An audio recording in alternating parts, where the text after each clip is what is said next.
Nous voici au commencement d'une nouvelle odyssée de la conscience. Cette conscience dans son exitus, qui sort d'elle-même, qui sort de son silence, pour devenir conscience créatrice, conscience cosmique, puis conscience humaine.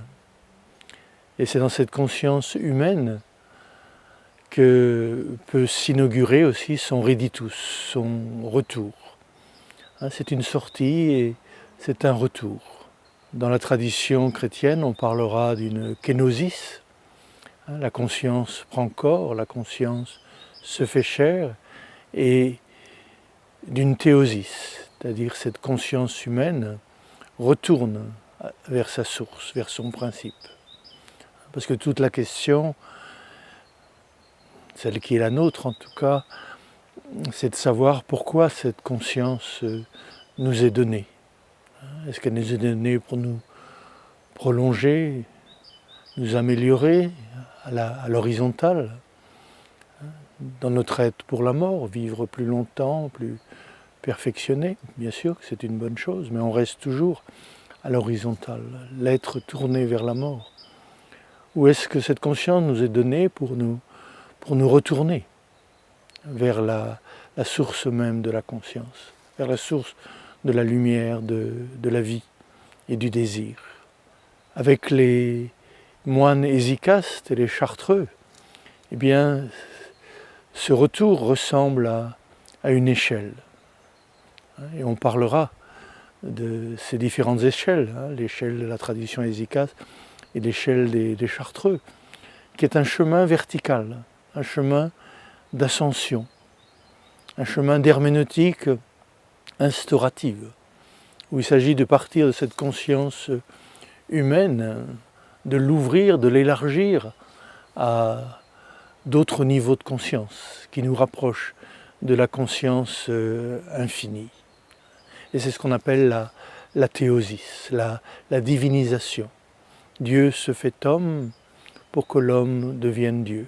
La conscience se fait corps pour que ce corps retourne à la conscience qui le fait exister.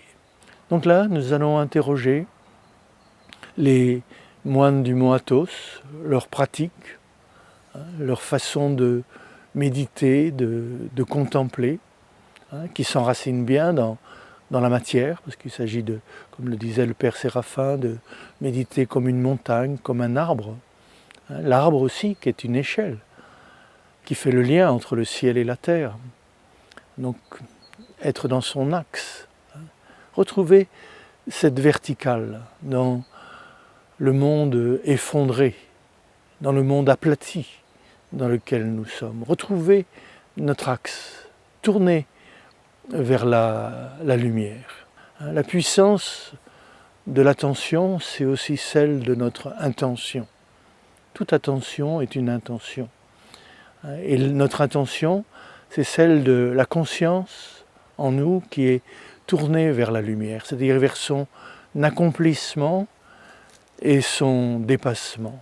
Et cela passe, on l'a déjà souvent évoqué dans nos différentes odyssées, par une métanoïa, c'est-à-dire le passage dans une nouvelle conscience, au-delà du mental, au-delà des pensées, au-delà des sens et de la raison.